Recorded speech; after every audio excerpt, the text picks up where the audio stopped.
हरियाणा विधानसभा का कार्यकाल अक्टूबर माह में पूरा होगा, जिसे देखते हुए प्रदेश में विधानसभा चुनाव की सरगर्मियां अपने चरम पर पहुंच चुकी हैं। एक तरफ जहां भाजपा नेता एवं देश के गृह मंत्री अमित शाह प्रदेश के भाजपा नेताओं को विधानसभा चुनाव में 60 से 70 सीटें जीतने का मंत्र देकर चुनाव अभियान की शुरुआत कर चुके हैं, तो दूसरी तरफ कांग्रेस पार्टी भी लगातार लोकसभा चुनाव में मिले समर्थन को बनाए रखने के लिए जिला स्तर पर धन्यवाद कार्यकर्ता सम्मेलन कर रही है। ऐसे में सभी विधानसभा क्षेत्र में भी चुनावी माहौल बनना लाजमी है। इसी माहौल के बीच जगत महान न्यूज की टीम भी लगातार अलग अलग विधानसभा क्षेत्र में पहुंचकर वहां की जमीनी हकीकत सहित वहां के नेताओं से आपको रूबरू करवा रही है।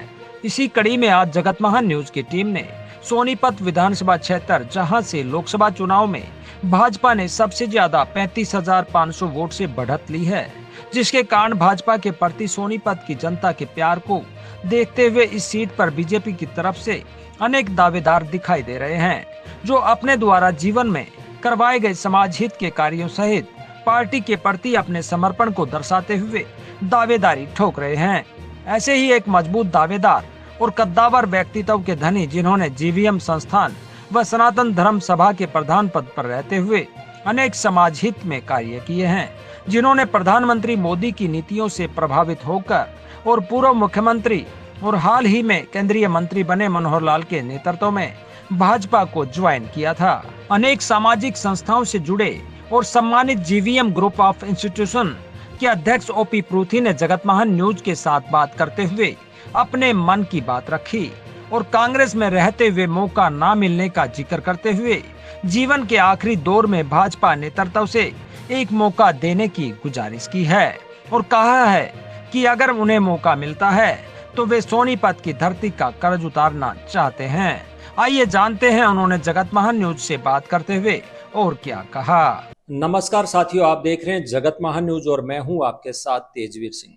साथियों, जगत महान न्यूज की टीम आपको लगातार प्रदेश के अलग अलग विधानसभा क्षेत्र में जाकर वहां के दावेदारों से रूबरू करवाती आई है। आज भी हमारी टीम पहुंची है सोनीपत विधानसभा क्षेत्र में, लेकिन आज हमारे साथ एक खास व्यक्तित्व मौजूद हैं जो कि जीवीएम इंस्टीट्यूशन के चेयरमैन हैं और लगातार कई वर्षों से ये इस संस्थान के चेयरमैन रहते हुए आम जन की सेवा कर रहे हैं, बच्चों को मार्गदर्शन कर रहे हैं। इस संस्थान की अगर बात करें तो इस संस्थान से अभी तक 2 विधायक भी जो है इस संस्थान से जो जुड़े हुए लोग थे वो बन चुके हैं।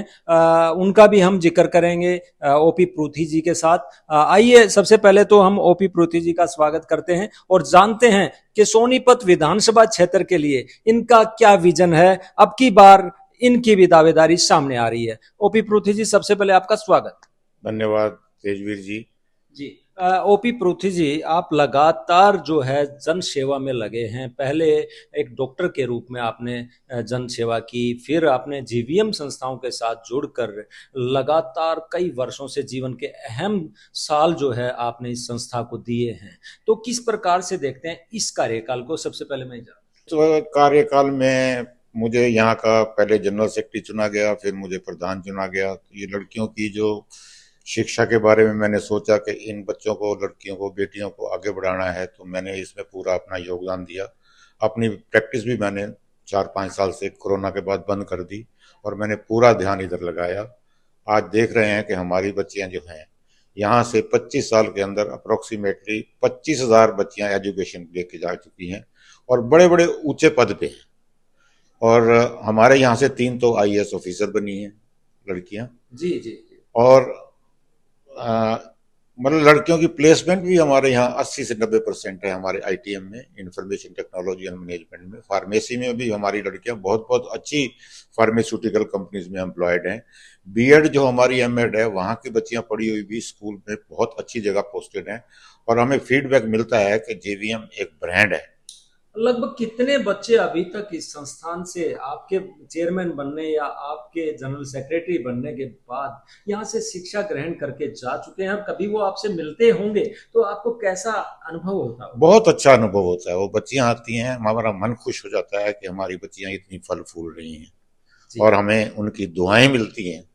बहुत अच्छी संस्था के आप चेयरमैन हैं, लेकिन साथ साथ आप एक सामाजिक भी हैं और एक राजनीतिक व्यक्तित्व भी हैं। अभी जो चुनाव का एक दौर चला हुआ है, विधानसभा चुनाव की सरगर्मियां तेज हो चुकी हैं लोकसभा चुनाव के बाद।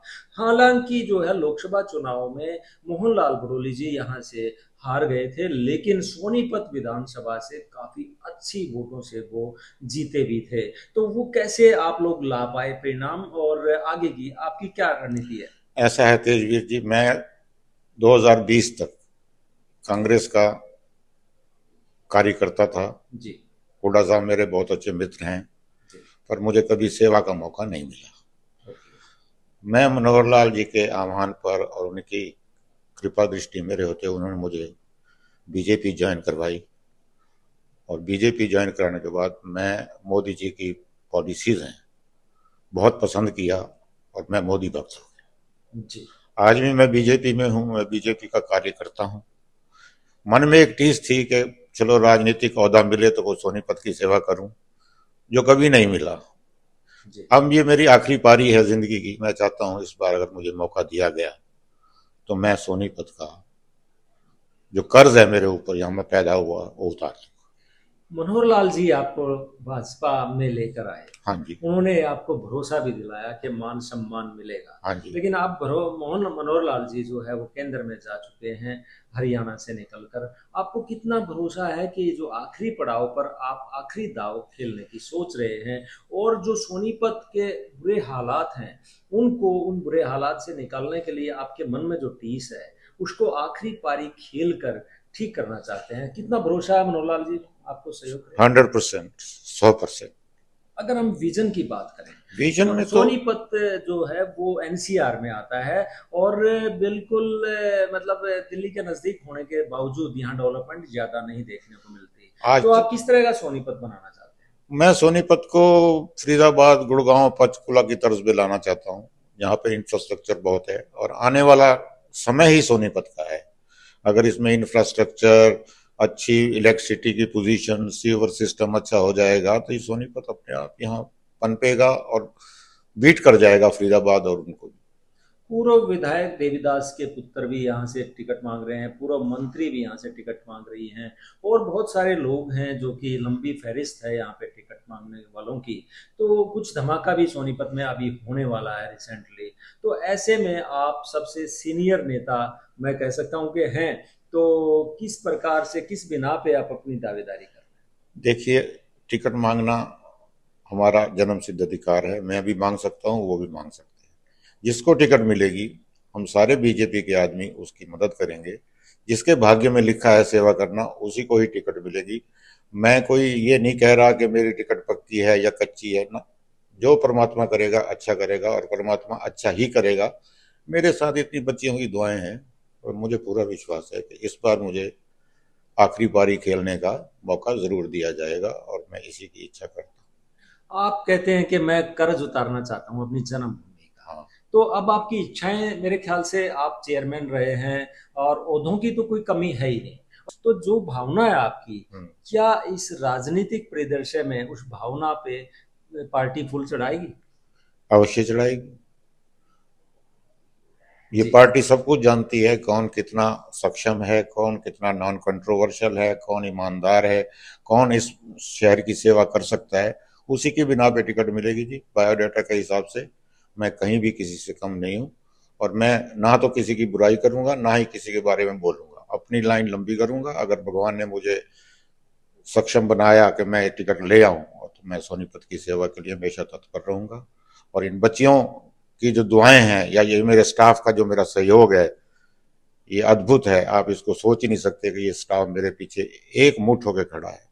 लोकसभा चुनाव के बाद 5-5 का जो परिणाम रहा, तो कांग्रेस पार्टी काफी उत्साहित है। सोनीपत लोकसभा भी वो लोग जीत गए। तो आपको कितना भरोसा है कि बीजेपी लगातार यहाँ सत्ता में रही है?